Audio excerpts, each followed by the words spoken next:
Bien, bonsoir frères et sœurs, bonsoir chers amis qui nous avez rejoints en cette soirée. Le mardi soir est consacré à l'étude biblique systématique, c'est-à-dire que nous lisons d'une manière systématique l'évangile de Jean et nous efforçons de commenter ce texte biblique afin d'en faire ressortir toutes les perles précieuses, toute la beauté de ce texte. Alors salutations à vous qui nous avez rejoints. Et dans l'évangile de Jean, nous en sommes au chapitre 8, verset 1er. Donc bonsoir à tous ceux qui nous ont rejoints. On va ouvrir la Bible au chapitre 8, verset 1er. Et nous allons faire notre lecture où il est question dans le texte biblique de Jésus qui va se rendre, chapitre 8, verset 1er, au mont des Oliviers. Donc, nous avons parlé mardi dernier, nous avons parlé du récit de la création, et notamment du premier jour de la création, où il est question de la création de la lumière. Alors évidemment, pour ceux qui nous rejoignent, peut-être n'y voit-il pas de corrélation entre cet arbre, l'olivier, où Jésus se rend, et la notion de la lumière. Tout simplement, pour qu'il y ait de la lumière à l'époque, l'électricité n'existant pas, il faut donc une matière première. Et on mettait dans des lampes, tout simplement de l'huile pour éclairer dans les maisons. Et là, vous comprenez effectivement le lien qui existe entre l'olivier et la lumière, puisque l'huile est produite à partir de l'olive concassée. Et il y a forcément un lien entre l'olivier et Jésus-Christ, parce que nous savons dans la parole de Dieu qu'il dira lui-même qu'il est la lumière du monde. Et il va le prouver à travers sa vie brisée à la croix du Calvaire, de la même manière que l'olive est concassée dans le pressoir à huile, afin de faire ressortir la matière première, la matière précieuse, cette matière qui servira de combustible pour éclairer les maisons par les lampes à huile. Jésus a donné sa vie sur le bois de la croix afin d'éclairer nos vies, nos cœurs, c'est-à-dire notre maison intérieure, pour faire resplendir l'évangile, la bonne nouvelle du salut. Concernant ce jour de la création, nous en avons parlé donc mardi dernier, vous pouvez revoir cette vidéo sur notre chaîne YouTube. Il est question donc de ce jour où ce jour qui nous parle de la création de la lumière. Quand on regarde le récit de la création, nos traductions ne laissent pas apparaître trois verbes. Il y a trois verbes hébreux qui sont utilisés dans le texte original pour parler de la notion de créer.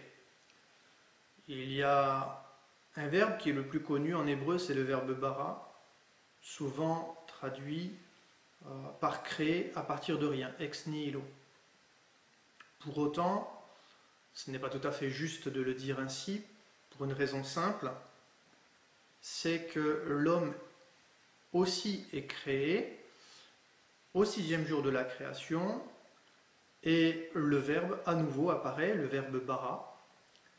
Et si il était vrai que ce verbe signifiait créer ex nihilo à partir de rien, alors nous découvrons quand même dans la Bible que l'homme n'a pas été créé à partir de rien, mais à partir de la poussière de la terre.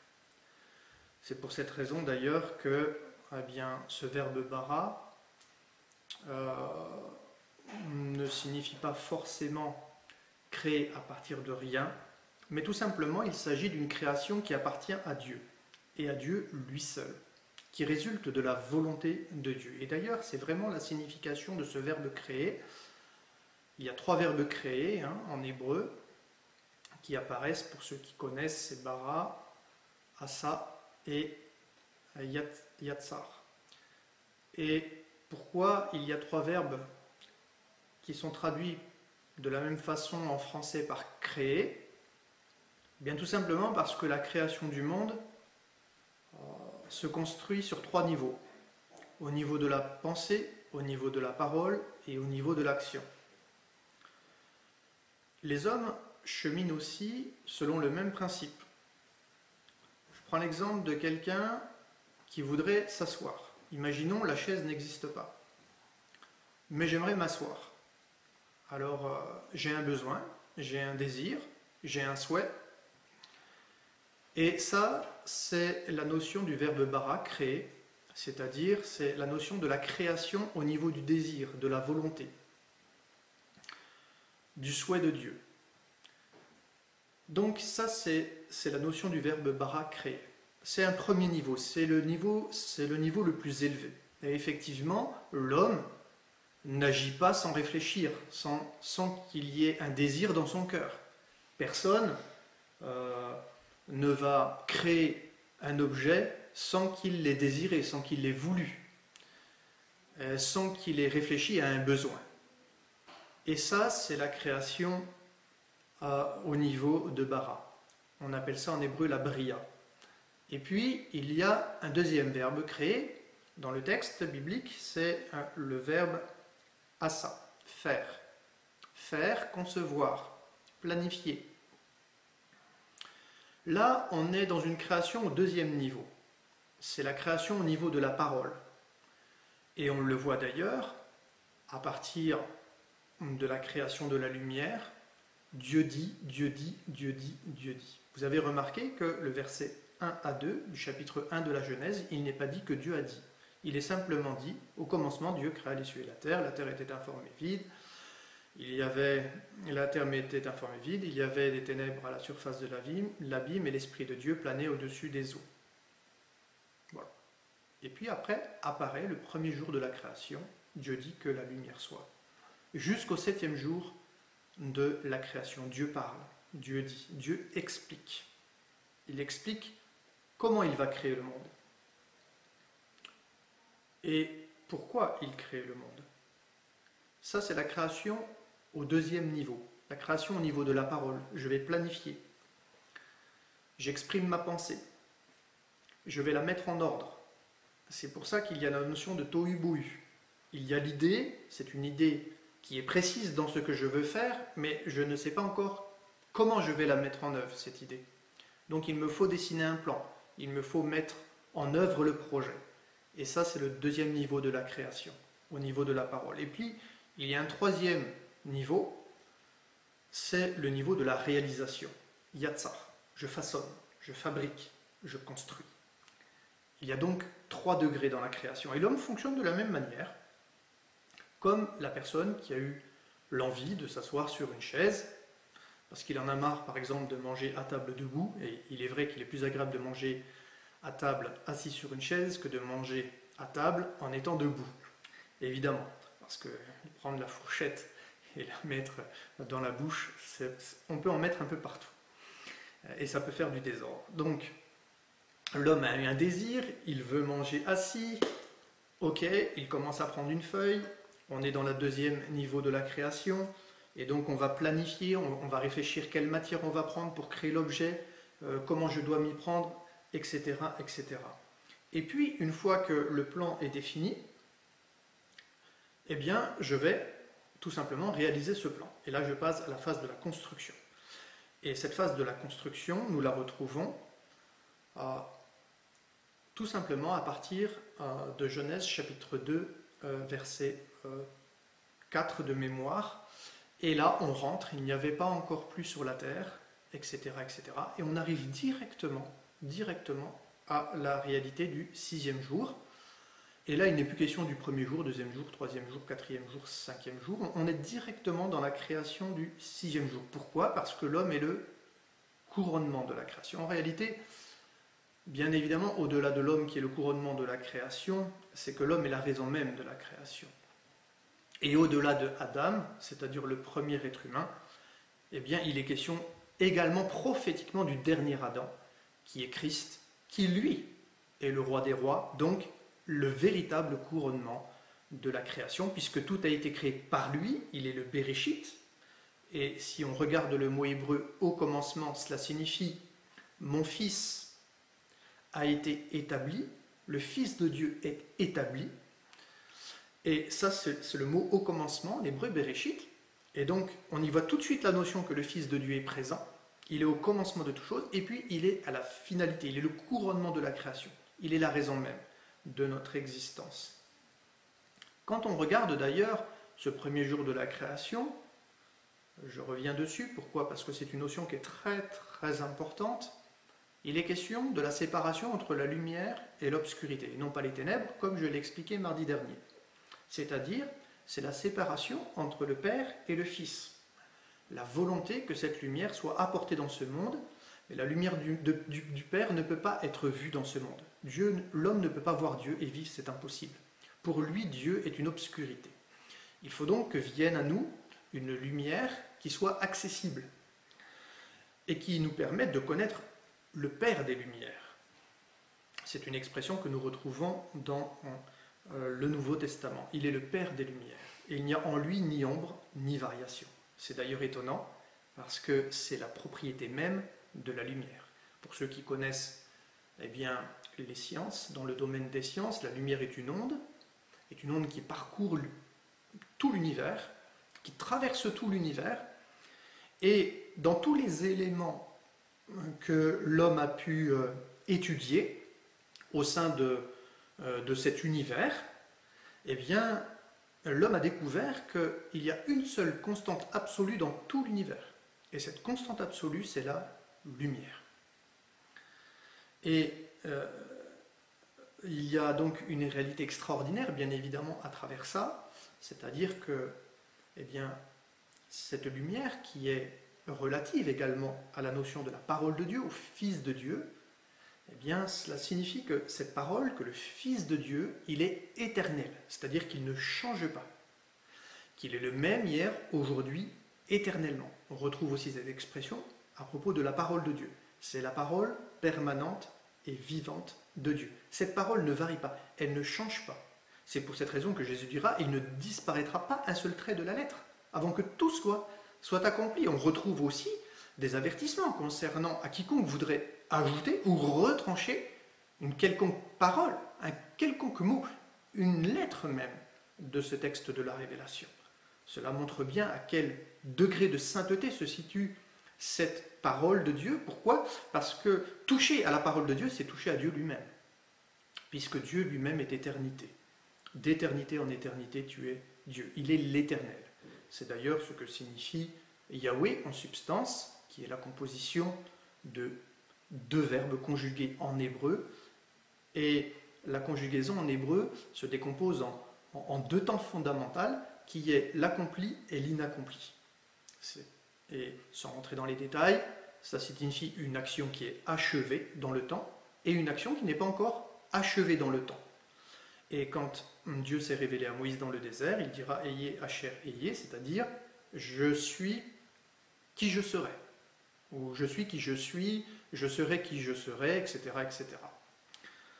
Donc, il est question vraiment de l'être permanent, et on pourrait d'ailleurs traduire comme ça, Dieu, il est le Dieu permanent, il est l'éternel. On a donc cette expression qui traduit très très bien qui est Dieu dans son essence, et cette parole, parce que cette parole procède de Dieu, elle est également dans son essence éternelle.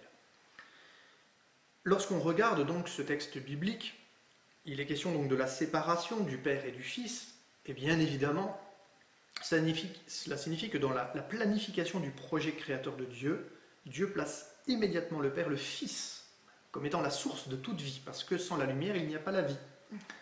Et évidemment, si nous voulons connaître la vie véritable, nous avons besoin de connaître la lumière de l'Évangile, qui fait resplendir sur nous la face de Christ, et nous fait découvrir bien sûr l'amour du Père.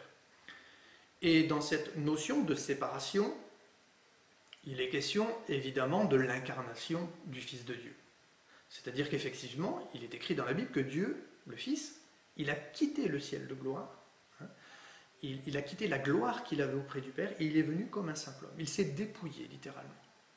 Et donc il y a eu une séparation, il s'est fait chair, cette parole elle a habité parmi nous, ça nous le lirons dans le prologue de Jean, et en venant dans le monde, elle éclaire tout homme. Et nous voyons que ce jour premier, en hébreu, ne s'appelle pas jour premier, il s'appelle jour de l'unité. Malgré qu'il y a la séparation, le Père reste uni au Fils, le Fils reste uni au Père. C'est pour cette raison que lorsqu'un des disciples de Jésus va poser la question « Montre-nous le Père », Jésus sera surpris. Comment montre-nous le Père? Celui qui m'a vu a vu le Père, tout simplement. Parce que le Père vit dans le Fils. Et c'est bien évidemment le Fils qui permet de révéler le Père. Donc, il y a cette réalité extraordinaire de l'unité de Dieu qui est clairement définie dès le premier jour de la création, qui n'est pas le jour Yom Rishon en hébreu, le premier jour, mais qui est tout simplement le jour de l'unité. Le Père et le Fils resteront unis, malgré l'incarnation du Fils. Il y a cette réalité que nous retrouvons d'ailleurs dans le premier jour. Vous avez remarqué qu'il est appelé l'obscurité nuit et il est appelé la lumière jour. Et on retrouve le principe de l'unité, pourquoi? Parce que le temps de la nuit plus le temps du jour forment un jour. C'est-à-dire une période de 24 heures. Vous avez remarqué que en 24 heures, il y a quoi? Il y a un temps de nuit et il y a un temps de journée. Et en Israël, comme pour nous en Occident, le jour commence la nuit. Alors, pour le peuple juif, le jour commence à la tombée de la nuit. Pour nous, c'est à minuit, c'est-à-dire dans la nuit que le jour commence. 0 heure, 1 seconde. Ça y est, on est entré dans la journée de mercredi. Eh bien, vous remarquerez donc qu'il y a un processus qui commence. C'est la nuit d'abord, et ensuite vient le jour. Pourquoi? Tout simplement parce que la réalité de nos vies nous dévoile quoi? Eh bien, c'est que l'homme, dans son existence, il est déjà conçu dans le sein maternel, c'est-à-dire dans l'obscurité. Personne ne peut voir. C'est à l'intérieur du corps de la maman qu'est conçu l'enfant. Il ne voit pas encore la lumière du jour. Il est là, dans l'obscurité. Mais quand vient l'enfantement, alors il vient à la lumière. Il y a donc un processus de l'intériorité vers l'extériorité. C'est aussi une réalité qui se dévoile dans la dimension spirituelle. Pourquoi? Parce qu'en réalité, l'homme, quand il vient à la vie, il commence sa vie spirituellement dans l'obscurité, c'est-à-dire dans l'absence de la connaissance du divin. Il ne connaît pas Dieu, personnellement, intimement. Il est donc dans l'obscurité, même de l'existence de Dieu. Il ne sait pas que Dieu existe. Il va donc y avoir besoin d'avoir un cheminement, c'est le temps de cette nuit, et jusqu'à ce que l'étoile brillante du matin vienne poindre à l'aurore du jour. Et ça, c'est la notion de Jésus-Christ qui vient un jour à notre rencontre, sur le chemin de notre existence, lui qui est lui-même l'étoile brillante du matin, qui vient dans ce monde. C'est d'ailleurs vrai parce que nous le savons dans les évangiles, qu'est-ce qui a conduit les mages vers Jésus? C'est l'étoile du berger. Et c'est extraordinaire, n'est-ce pas? Et bien évidemment, l'évangile est là et manifeste dans notre cœur l'amour du Père, nous dévoile la lumière de Dieu. C'est par l'évangile que nous connaissons la lumière du Père et que nous pouvons être réconciliés avec Dieu pour devenir une nouvelle création. C'est-à-dire que dans le premier jour de la création, dans la planification, dans le projet créateur de Dieu, immédiatement est établi le principe du salut pour l'humanité. Et c'est cette réalité que nous vivons les uns les autres. Après l'obscurité, après le règne des ténèbres, dans nos vies où le péché a dominé nos cœurs, eh bien la lumière de l'évangile est venue, l'étoile brillante du matin s'est fait connaître, la proclamation de l'évangile, Jésus est le Fils de Dieu, il est mort à la croix pour nos péchés. Et si nous voulons connaître une vie nouvelle, libérée de cette puissance, alors nous pouvons nous abandonner entre ses mains et lui confier notre destinée. Oui, par le chemin de la repentance et le désir de changer de vie et le choix de le faire, eh bien à partir de ce moment-là, je rentre dans un nouveau projet. Je rentre dans le véritable projet adamique, c'est-à-dire le projet que Dieu a pour tous les hommes, c'est vivre une vie juste, une vie intègre, une vie bonne, une vie droite, une vie sainte, une vie aimante, une vie heureuse devant lui, au-delà de toutes les difficultés de l'existence. Et c'est là que nous sommes rentrés dans la dimension du jour. Nous passons des ténèbres à son admirable lumière. Nous passons de l'obscurité à la journée. Et c'est pour cette raison que nous retrouvons cette expression, pour nous qui sommes des enfants de Dieu par la foi en Jésus-Christ, nous tous qui sommes en plein jour. C'est une expression que nous retrouvons également dans la Nouvelle Alliance. Et bien évidemment, cela nous parle de la réalité qui est prophétisée et annoncée à travers le premier jour de la création. C'est pour cette raison qu'il y a bien évidemment un lien entre l'olivier franc d'Israël, qui nous parle, et je le rappelle, de la dimension spirituelle, de la vie spirituelle, entre Dieu et les hommes, plus particulièrement entre le Fils de Dieu, bien évidemment, et le peuple juif, et au-delà du peuple juif, l'olivier représentant non seulement Israël, mais toutes les nations qui reconnaîtront le Fils de Dieu et qui seront greffées par la foi en Jésus-Christ.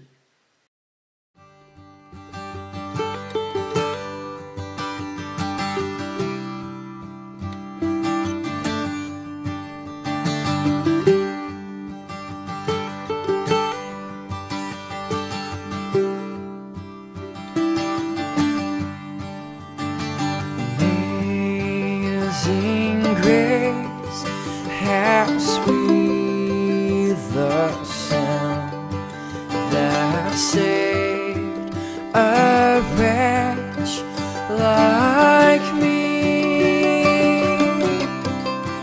I once was lost, but now I'm found.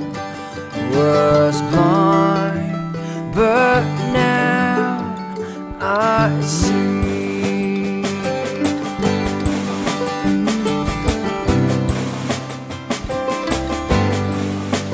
'Twas grace that taught my heart to fear, embrace my faith.